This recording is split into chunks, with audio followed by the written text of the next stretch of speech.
अस्सलाम वालेकुम dear students, first year physics new course chapter number 5 lecture number 51। Topic है 5.3 stress strain and Young's modulus. मैं हूं आपका फिजिक्स टीचर मोहम्मद साबिर। सबसे पहले lesson overview. In this lesson we will learn how materials behave when forces act on them. First of all हम जानेंगे कि जब मटेरियल्स के ऊपर फोर्सेस अप्लाइड होती हैं तो वो कैसा बिहेव करते हैं। सेकंड पे stress, that is force applied per unit area. Third point has strain, that is change in length, shape और volume due to applied force. उसके बाद हम डिस्कस करेंगे Young's modulus, that is the ratio of stress to strain and it shows how stiff a material is. उसके बाद it helps to predict how materials respond under different loads. तो ये है lesson का ओवरव्यू। सबसे पहले हम डिस्कस करेंगे stress. Stress is defined as the force applied per unit area to produce any change in shape, volume or length of a body. Stress है applied force per unit area to produce a change in shape, volume और length. एक body के length, volume या shape में change produce करने के लिए जो अप्लाइड फोर्स है पर यूनिट एरिया, उसका नाम है stress. Mathematically stress is written as force per unit area.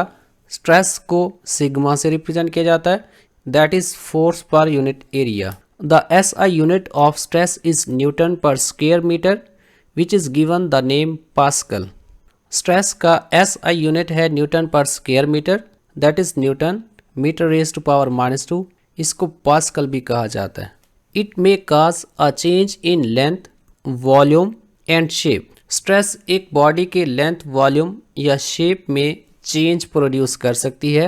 When a stress changes length it is called tensile stress, when it changes the volume it is called volume stress and when it changes the shape it is called shear stress.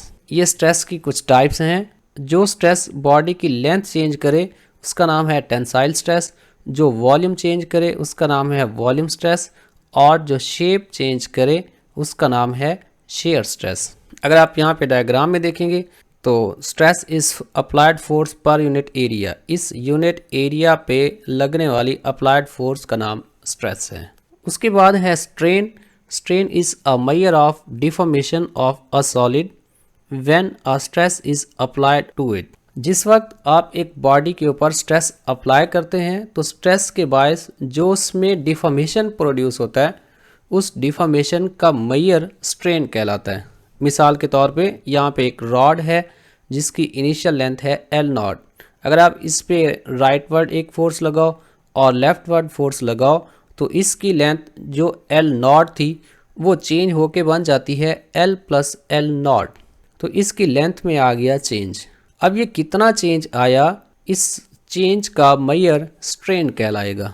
In case of deformation in one dimension it is called tensile strain and is defined as the fractional change in length. अगर deformation one dimension में हो तो इसका नाम होगा tensile strain, जिसको हम define कर सकते हैं fractional change in length. If delta L is the change in length and L0 is the original length as shown in figure, then strain is given by strain equals change in length divided by original length.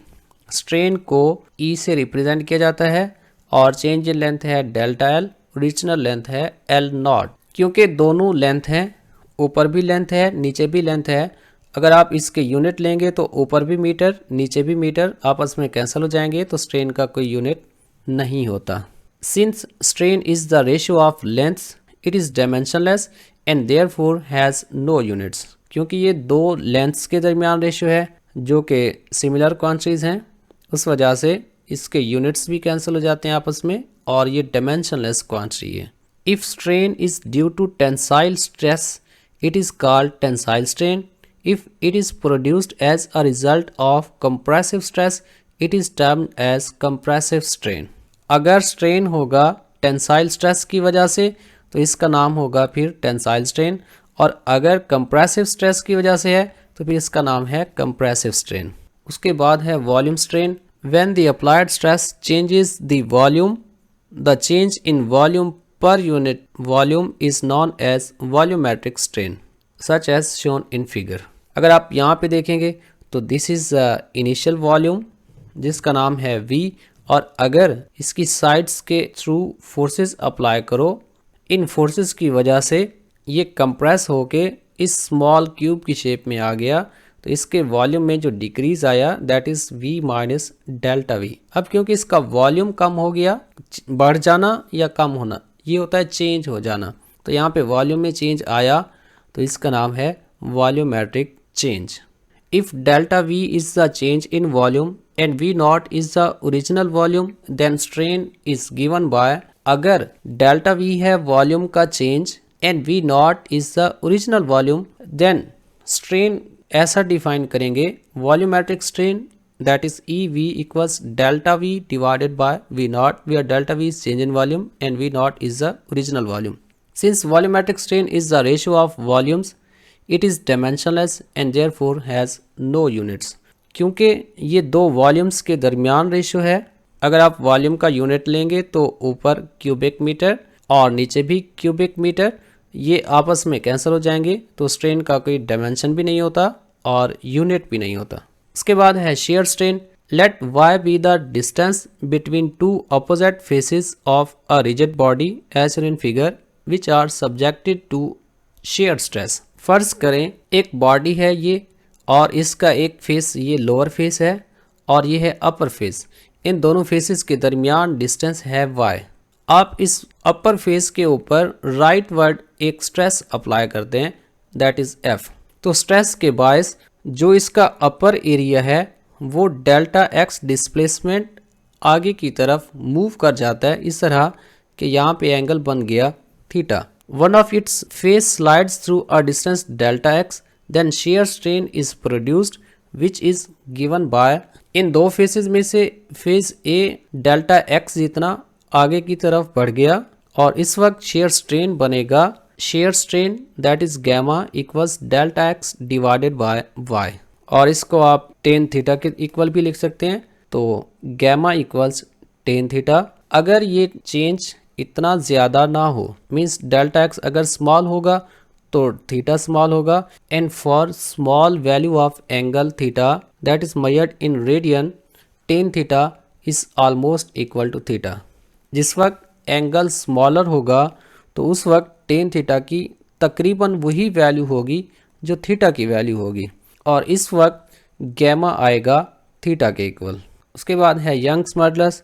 The stress applied per unit strain is called Young's modulus, या हम ऐसा कह सकते हैं the ratio of stress to strain is called Young's modulus. Mathematically इसे लिखा जाता है y equals tensile stress divided by tensile strain, क्योंकि स्ट्रेस होती है force per unit area and tensile strain है delta L divided by L naught, तो ये बनेगा y equals F over A divided by L over L naught. अब इसको arrange करके लिखेंगे तो ये बनेगा y equals F L naught divided by A delta L।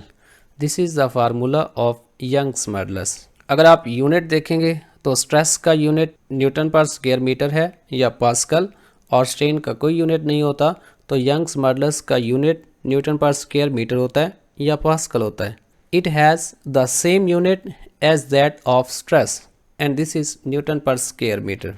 Although it is named after the 19th century British scientist Thomas Young, the concept was developed in 1727 by Leonard Euler.